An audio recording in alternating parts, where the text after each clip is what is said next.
Hello and welcome to the Daily Millwall for Monday, the 5th of May 2025. In today's Millwall news, not a lot going on, bank holiday obviously, but we do have two stories and some information that I have to share with you. So we're going to start off with this from the southernnews.co.uk.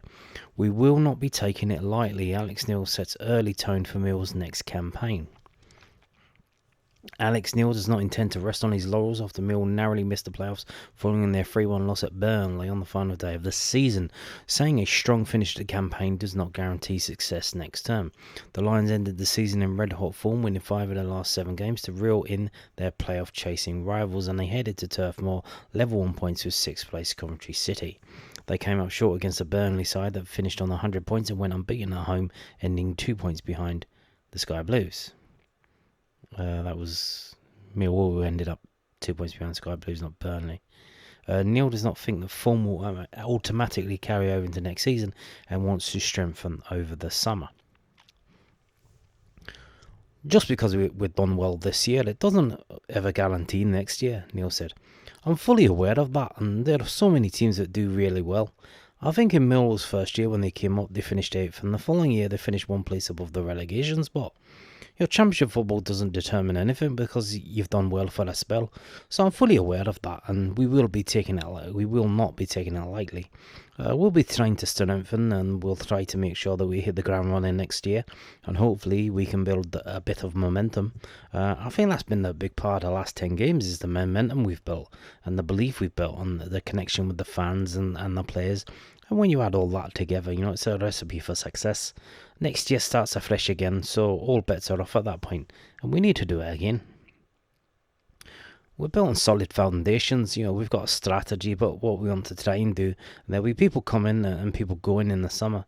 Then from there, we'll try and make sure next year, we're a strong outfit, and we'll go and try and attack the league and see where it takes us. The league's going to be tough next year. You've got two teams coming up that have a lot of money, and you've got teams coming down with a lot of money. The championship, as I'm fully aware, never gets any easier. No, it doesn't, does it? He's talking about Birmingham and Wrexham coming up, and I think Stockport, if they come through the playoffs, they've got a bit of money as well. So, it's not going to be easy, and obviously all of the teams going down get some money as well, the parachute payments. So it is not going to be easy, not at all. And we do have some problems that need to be sorted in terms of the recruitment. In terms of Jensen is going to be out until next year, and how long is he going to take to come back and get back into, the form? You don't know. So we got this also from the southernnews.co.uk, also from Alex Neil. Alex Neil outlines how he intends to use first pre-season as Millwall boss. Alex Neil has outlined how he plans to use his first full pre-season as Millwall boss. The Scotsman was appointed head coach on December the 30th, 2024, and after a slow start came close to leading his side to the playoffs. The Lions lost 3-1 to Burnley on the final day of the season, finishing 2 points behind 6th place Coventry City. Neil is heading into his first full summer in charge and hopes to use pre-season to further strengthen relationships within the squad. I think that the idea that the lads have taken on board really quite quickly. So I don't think there's going to make a huge difference in that respect. What I'll do is it allows you to build a sort of back catalogue of games that you can refer back to and different tactical tweaks that you might make. Because they've done it before and it becomes much more sort of fluent, if you like, in terms of them adapting to that. All those bits will certainly help. I think stronger connections with each other in terms of relationships will help as well. The start of that is in a really good place at the moment, so that's a great platform for us. Well, it is, unless you get rid of all the players that are out of contract for some reason, which it's kind of bizarre that nobody has been offered a new contract yet. You question why that is. Is it FFP? Do we have to wait until a certain date before we can give players new contracts? Because then that kicks into a different round of spending requirements. I don't know, but it does seem a bit weird. But we wait to see. But then it doesn't help if you get rid of all of these players. like players like Jay Cooper and Billy Mitchell. Not that I've you know, the fans are actually talking about that happening as a possibility, which is kind of weird to me. Like, why would you just want to get rid of them? Unless, you can point to Gallon and say, well, look what he's brought in.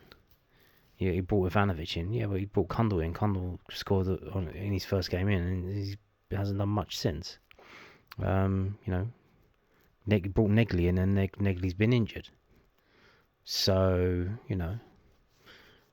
he's not 100% hits. So we do have to be realistic. You can't just throw everyone out and then bring in all these players from outside. Like how long Ivanovic took to get going. So yeah. And now we're going to finish with this. It is my sad duty to inform you that Mill's under-21 season is finished. Brentford beat Barnsley today 3-0, which meant that Brentford finished in second place, and Mill did not finish in second place. Mill missed out on the playoffs by 1 point, which is disappointing. You can't see it on this, but if I do, it's off the screen. There you go. So you missed out by 1 point, 66 points to 67 points.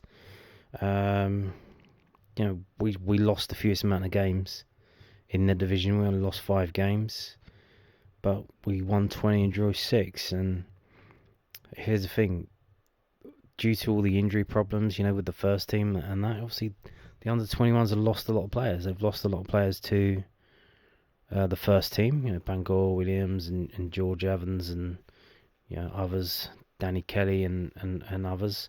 And they've lost a lot of players who went out on loan.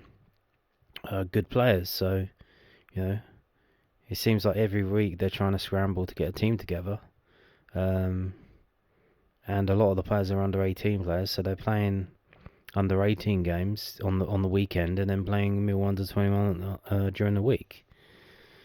So the fact that they've got to where they've got is it's pretty good, very good, insanely good really.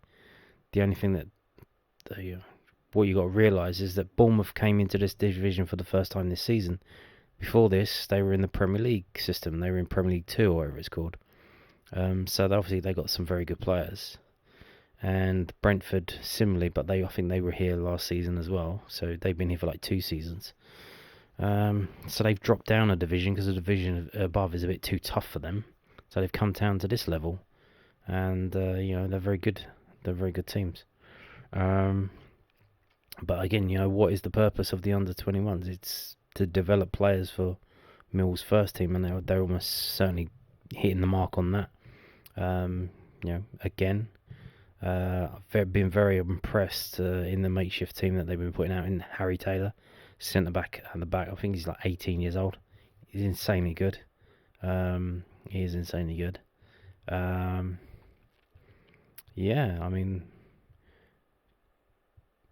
What can you say? They were unbeaten at home. There are good things to talk about. That they are a fantastic team. They just narrowly missed out by 1 point to 2 also very good teams. And if you look at the Northern Division, which you can't do, if I do that and we look at the Northern Division,